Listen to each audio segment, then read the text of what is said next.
What you see on social media regarding plyometrics is typically wrong. So I'm going to take you through the 6 unheard of benefits with plyometrics, how to do them properly, and some examples of how you can go from a beginner to an advanced athlete using plyometrics. Starting with our 6 unheard of benefits for plyometric training. The first one we have is increased fascicle length. Fascicle length, let's think about a muscle fiber. Just to make this simple, a muscle fiber, it is comprised of small little blocks in series or small little blocks in a row. These are called sarcomeres. And certain types of exercise allow you to add more of these little blocks in a row or in series to create a longer muscle fiber. One of those is plyometrics. The more effective method is eccentric training, but plyometrics also give you this increased fascicle length, just not to the same extent as eccentric training. However, the benefits of an increased fascicle length or a longer muscle fiber, first one, we have increased angle that you can produce peak torque or rotational force. So think about it this way. A very simple example is through sprinting. Think about your hamstrings. The hamstrings are the most commonly injured muscle within running or team sports. And that is because it's susceptible to extreme ranges of motion and extreme stretch.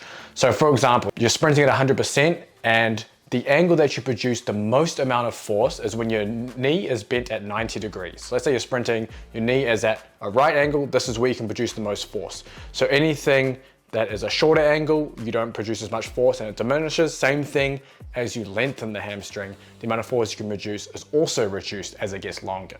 Now, if you get past this 90-degree angle and you have to produce a lot of force, say as you're sprinting, that is when you're susceptible to injury because your hamstring cannot take the amount of force that is going to go through it.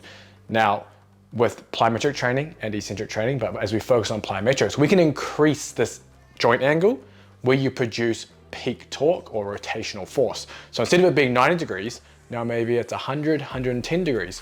So now you are not preventing, but reducing your risk of injury during incidences like these. For those of you in grappling arts, this could mean when you're in these awkward positions that you're not having muscle tears because you are now producing force at longer muscle lengths. The second benefit of increased fascicle length is an enhanced shortening velocity, or in other words, you can contract the muscle faster. We can imagine how this is important. Obviously, we're all after speed, so being able to contract or have the muscle fibers shorten at a faster speed is advantageous for us as combat athletes as we look to throw various strikes, shoot various takedowns, sweeps, etc., and every other fast motion involved in combat sports. The second benefit is an increase or a decrease of pennation angle within the muscle.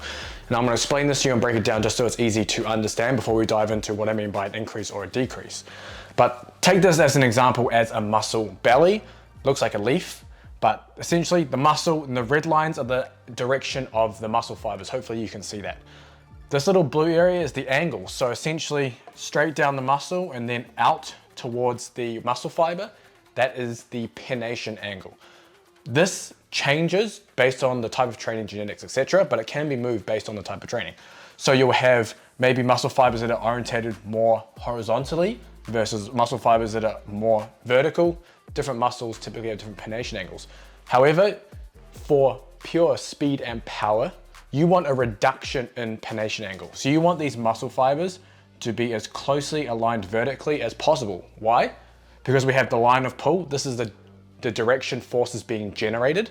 And if we have muscle fibers closer and closer aligned to the line of pull, we're able to elicit more speed and power that way. Now, bodybuilders, powerlifters, more muscular individuals tend to have a larger pennation angle. So they'll be more out to the side. It is more advantageous for having larger muscles to have a larger pennation angle. Whereas more explosive individuals, think of a skinnier, explosive athlete, will have a pennation angle that is a little more vertical. Now, plyometric training, typically in well-trained individuals, you will see a decrease in pennation angle, which is the adaptation we're after within the muscle. Now, a lot of the research shows that there is actually an increase in pennation angle when doing plyometrics. However, when you actually look at these papers, one, they're not typically doing pure plyometrics. Remember, when we're talking about plyometrics, we're talking about very fast ground contact times, typically less than 250 milliseconds on the ground, which is synonymous with sprinting and only a very few plyometric style exercises.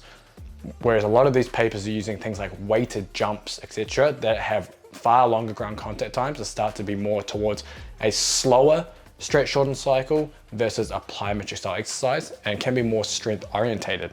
Hence why pennation angle may increase. Further, a lot of those subjects are relatively untrained. Now, one benefit of having a larger pennation angle is to be able to tolerate high eccentric forces.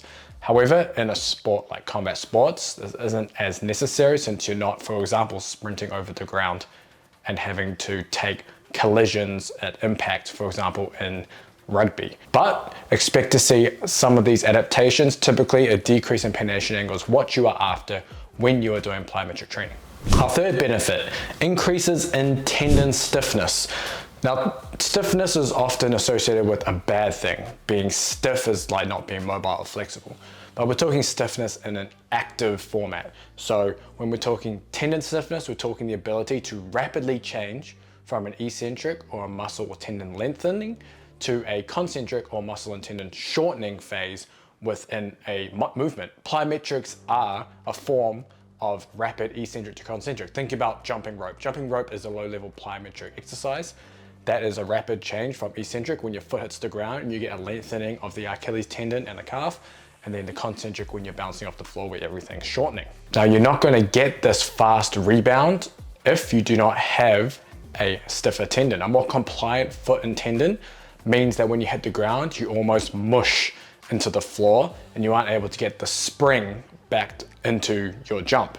So for example, if you take a golf ball and you drop a golf ball on pavement, or you take a squishy, water balloon, assuming it doesn't pop, and you drop both and you see which one bounces high, you'll see the golf ball will bounce higher. The golf ball is quote unquote stiffer, has greater stiffness, so when it hits the ground, it rebounds higher. The water balloon hits the ground and all the water displaces out to the side before it bounces up, but it doesn't bounce very high in that example. And that is the idea of tendon stiffness. The water balloon would be low tendon stiffness, the golf ball would be high tendon stiffness. And this is just a very crude example drawing here. For example, you hit the eccentric and it takes this long to get to your concentric versus going eccentric to concentric relatively quickly. Our fourth benefit, we have improving lower body strength. And you might think, okay, I'm doing a lot of fast ground contact, jumping off boxes, jumping rope, etc. How is that making my legs stronger when I squat, leg press, whatever it is? Well, we see improvements in one arm squat, leg press, isometric exercises, isokinetic, where the speed is the same. A lot of these are put down to neural changes, so being able to essentially send more horsepower from your brain to the muscles to be able to contract harder, faster, etc. But another mechanism is this little, I drew this graph very poorly, I'm sorry, but I have a previous video actually covering this in depth. It's probably my favorite graph illustrating why you need to do heavy resistance training along with plyometric or high velocity strength training. But I'm going to break it down for you here so it makes sense. But we have muscle one, muscle two. This is a change in muscle length. Let's just take, for example, you're doing a bicep curl. Muscle one, so this would be muscle one, boom, change in muscle length, muscle two. Now, if you're lifting something relatively heavy, you have the muscle spindles give a length feedback component here, and that is an excitation part of this force. So instead of producing this much force, so going upwards is force, we end up producing this much force all the way up here. The muscle spindles kick in, give that excitatory mechanism and feedback to the muscle. Hey, we can produce more force here. However, this force feedback component is like, I don't like that. It's too much force for me and the muscle to handle. I'm gonna cap that, pull the handbrake and bring you back down to this point. So we end up producing, for example, halfway here amount of force instead of being able to produce force all the way up here. Hopefully that makes sense. But I'm gonna break it down for you a little more. So this force feedback component is the Golgi tendon organ within the tendon. And as I mentioned, it pumps the brakes. So it doesn't like that there's a lot of force being produced. It's a protective mechanism. It thinks that, hey, if I let this go on, it's gonna rip the tendon off the bone, tear muscle, whatever it is. So it kicks in, it pumps the brake on the force being produced. Now, within untrained or lesser trained individuals, this kicks in really, really early. It is why when beginners get into the gym, they cannot express their true 1RM because they cannot express true high maximal outputs. They haven't learned to do that yet, and they have things, for example, like this force feedback mechanism, quickly switching them off so they don't do it to protect themselves. But you can disinhibit the Golgi tendon organ. And one way to dampen this force feedback component is through maximal strength training. Now, when we come to the excitation part, the length feedback component, we can improve this excitatory mechanism through plyometric training. It's the rate of stretch that gets this one going. So being able to do plyometrics and get that rate of stretch going will enhance this side. So we're able to produce more force, and then along with your heavy strength training, you can disinhibit this side of the equation to be able to maintain higher force outputs and therefore improve lower body strength. Our fifth benefit is increases in jump and sprint performance. Now, as combat athletes, you might be wondering, does that really matter? However, it's just a way to show that speed and power is typically improved, and these are kind of proxy tests for speed and power. And what's interesting though is around jump performance. So there are many different ways to jump. When we're talking plyometrics, we're talking very fast ground contact times, jumping rope, hurdle hops, drop jumps, etc.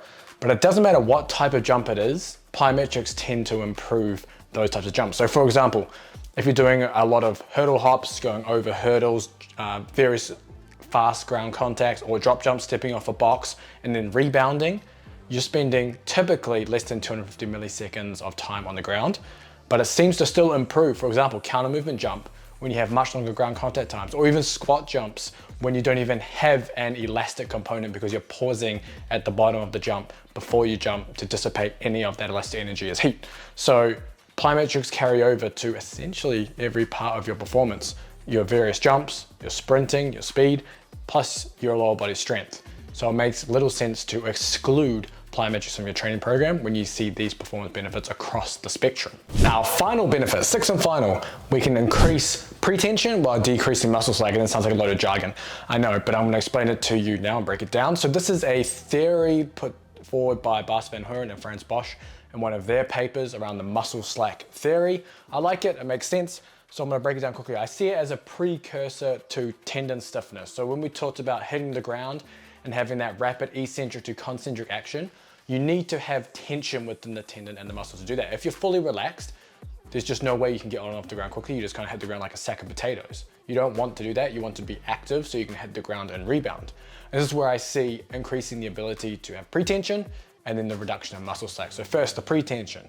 The pretension when you hit the ground is being active. So when you hit the ground, you can rebound, which ties into this idea of muscle slack. And if we give an analogy to it, for example, you have a broken down car, you tie a rope to that car, you tie that rope to your car, that slack with the rope hanging onto the road is, for example, your muscle. So think of the rope as your muscle, the two ends are pulling, the muscle is slack because the rope is slack. For the broken car to move, the rope has to be taut. So you need to pull forward with your car bit until the rope becomes taut. And then once it becomes taut, and then you start adding some horsepower and you start going forward, the broken car will start also moving forward.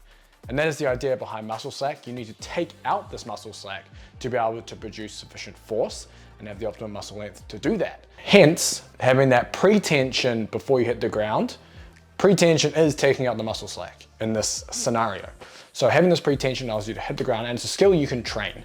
And if anyone's into the kind of dynamical systems theory, well, we talked about it a little bit on the podcast. I'll bring Frans Bosch and Bas van Hoorn on the podcast and we can dive into some more of this stuff. But there's a whole idea of being able to do this under a bunch of different scenarios.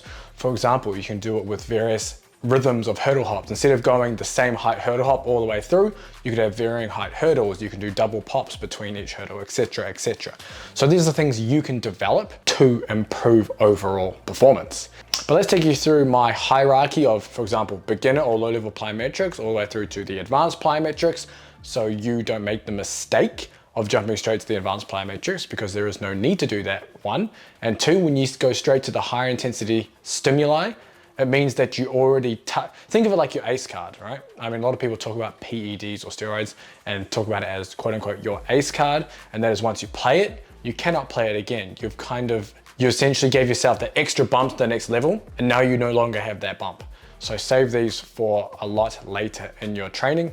Two, once you hit that high intensity stimulus, potentially a good theory from old sports scientists is you are now more desensitized to that stimulus because your body has now adapted to it. So you can almost save it as almost like quote unquote a shock later on in your training once you become more advanced. But I'm gonna take you through the beginner and the advanced plyometrics. So here's a quick list of the beginner and advanced plyometrics. Now, what I did not include in here is I did not include jumps. Now, jumps typically go hand in hand with plyometrics, but I'm just focusing this video purely on plyometric exercises. You would fit things like box jumps, broad jump bounds, various vertical jump exercises within this, but just to show you the fast ground contact stuff, that's what I have here. Also, I have not included upper body, and you can do plyometrics with upper body as well, but this is just focusing on the most common ways of doing plyometrics. So first one, beginner. So we should have some video running over this, but jumping rope, relatively simple. That's just being on and off the ground really quickly. Ankle pop or ankle pogos, that is basically jumping rope without the rope. However, with the ankle pogo or pop, you can go forwards, you can go backwards, you can go side to side, you can do rotational spins as you do it. There's a lot of variation you can do. You can also increase and decrease the intensity of it by keeping your pops very low off the ground, low amplitude, or you can make them very high and really attack the ground as you do your pops, quote unquote, high amplitude as you do these. So you can increase the intensity as you get better at it. That's what's great about this simple exercise, and you can do it anywhere, which makes it really, really good. Obviously, you have the single leg variations of that as well, single leg ankle pops. Same thing, you can do them forwards, backwards, side to side, etc. So you can get multi-directional. Tuck jumps is another very easy double leg plyometric, and it's not too tough in terms of intensity regarding plyometrics. It's essentially a hurdle hop, but just done in place. You're just jumping up, tucking your knees, and being very as quick as you can off the ground.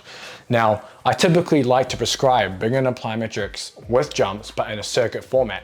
I have an old video on the channel, I think it's called Extensive Jump Circuits. If you just look that up on the channel, I should take you through 3 different ones of that. The reason I like that, one, you actually get a work capacity benefit out of it because you're doing a shit ton of reps in a circuit format. So it's like a little extra conditioning on top, and it prepares muscles and tendons for the more intense work down the line. You get to cover a lot of different exercises and a lot of different planes of motion doing it. So make sure you check that one out too. They've also programmed all in the Dominate the Mats, Ring, and Cage programs in the Sweet Science of Fighting Underground. Now, we have the advanced ones. So I haven't actually gone to the middle here. The middle here has a lot of different jumps. There's regressions of a lot of these things. Like for example, you may not go straight to a hurdle hop. You might do like a hop and stick, or maybe like a double hop, just like 1, 2, for example. Whereas a hurdle hop, you might do like 8 or 10 in a row. So you're gonna progress your way to the side. Now, typically I don't program drop jumps and depth jumps just because I don't see, a lot of athletes just aren't there yet. And I've worked with a lot of professional, international level athletes, and I still haven't programmed these. And that's just a preference of mine, just because I think you can still get a lot out of these lower level plyometrics before you need to jump into these. Now, the drop jump isn't too intense when you're going off, say, a 30 centimeter or a 12-inch box. It's not very high, but as you get into higher heights, yeah, it is damn intense. And if you just search, I think, Russian drop jumps on YouTube, things like that, you'll see some intense jumps doing that. Now, depth jump is different to drop jump. You probably hear people using these interchangeably, but that's a whole different video altogether. Depth jump is essentially, think about it this way, drop jump is hit the ground, get as high as possible, but spend the least amount of time on the ground as possible. That's the number one thing. So you literally have less knee bend because you're getting off the ground so quickly. A depth jump, it doesn't really matter how long you're on the ground. You still want to get off quickly, but you can have more knee bend and you're going to try and jump as high as you can. Depth jumps you're doing off way higher boxes. And I'm seeing like 60, 75-inch box depth jumps. It's pretty insane and it's damn intense. And I don't think you ever need to really get that far unless you're super, super, super advanced. The hurdle hop is probably one of my favorite plyometric exercises. One, because it has a rhythm built in and you can change that rhythm. And you can also do things at the end of it. So for example, instead of trying to land quote unquote stop trying to land in these perfect positions. It's fucking dog shit. So when you land, you can land and kind of move side to side in a direction. I really like landing after the last hurdle, then turning around to touch the hurdle. It makes the landings more awkward and more, I guess, natural in a way where you're not trying to land in these weird squat positions that everyone tells you to land in. It's dumb. So hurdle hops, but I put an asterisk here because yes, hurdle hops, I guess, are more advanced, but you can regress them so easily. And I feel, in my experience, they're easier to handle than a drop jump. When you're already at a height and you're stepping off, it is much harder to create that pre-tension and really hit the ground and explode than a hurdle hop when you start with a jump. When you start with a jump, everything afterwards feels a lot easier versus just dropping off from a relaxed state. So that's why I kind of have an asterisk by the hurdle hop. So if you're gonna move more towards the advanced side, the hurdle hop is the way to start. You can start with smaller hurdles, double leg. Then you can start to do maybe double bounce between the hurdles. So you jump over one, and then you do a little small ankle pogo on the spot, and then you jump over the next one. Small ankle pogo, jump over the next one, etc. As you get better, you can go over all the different hurdles in a row. For example, 8 hurdles in a row, trying to maintain the fastest ground contact as possible. As you get even better, you can change the height of the hurdles. You can go increasing height hurdles as you go through, so it becomes more challenging as you get through it. There's so many different variations you can do. That's why I really like this exercise as a plyometric exercise. So I'm gonna quickly cover where you would actually put these within your training program. Now, typically I like to have my training programs go from fast movements to slow movements. So you'll have the beginning when you're freshest, you're doing your speed power work. So that might be including some of these plyometric exercises. Then moving on to maybe some loaded jumps or Olympic lifts or Olympic weightlifting derivatives. And then you might go into like your more maximal strength stuff, trap bar, deadlifts, squats, whatever it is. And then maybe some other assistance exercise that you might need to finish off with. That is one way of doing it. Another way, if you're a little more advanced, is you can complex it. So you might do a heavy lower body exercise, rest a bit, and then you do your hurdle hops or whatever plyometric exercise you have as a way to potentiate that. So one sports science concept is post-activation potentiation enhancement. Not everyone believes in it. A lot of people will say it's just like doing a good warm-up. I tend to use it. I like it, one, even if it doesn't, even if the effect isn't scientifically correct, it seems to work, one. And two, you're able to do more work in a short amount of time. If I sat and I was doing 3 sets of 3 heavy squats and just resting in between, and then I had to do my hurdle hops after and then rest in between all those, when I could combine it into one superset, then you're gonna get more done in a smaller amount of time. And that's important for combat athletes like you that don't have as much time as, say, a professional athlete. So that's just one way to do it. You can either go fast or slow within the training program, you can complex it. There are other more advanced methods, French contrast, etc. I can cover those in a later video as well, but that's the nuts and bolts of what you need to know. But please, if you like this video, please comment below. Did you learn something from this video? What else do you want to know about training for combat sports? Could be any sports science related topics, plyometrics, jumping, power development, whatever it is. Comment down below and let me know, and I'll see you in the next video.